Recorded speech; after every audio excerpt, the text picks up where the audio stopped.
La tension est donc montée d'un cran chez Lidl. Les grévistes bloquent les centres de distribution. On va jusqu'au bout. Ce même syndicaliste veut empêcher un chauffeur de venir charger son camion.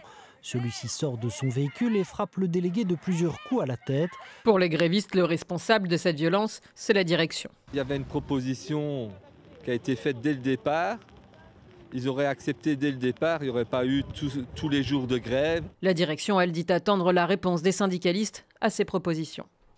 Un trésor national, que ce soit pour le combat ou les exercices à terre ou dans les airs. Le stock suisse de munitions vaut 3,5 milliards de francs. Et tout ça pour un pays pas franchement connu pour être un va-t-en-guerre et qui avait demandé une rallonge l'année dernière, faute de stock. Mais gouverner, c'est prévoir.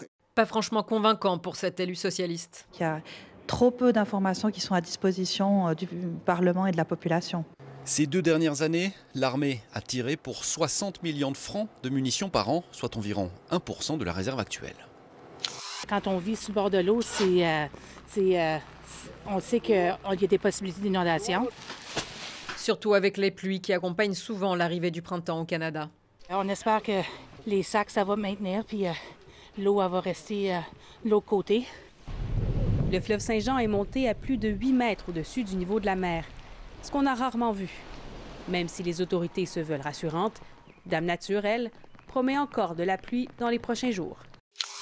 La maison des petits cochons existe, elle est là. Et c'est la maison du bonheur, rien à voir avec l'élevage industriel.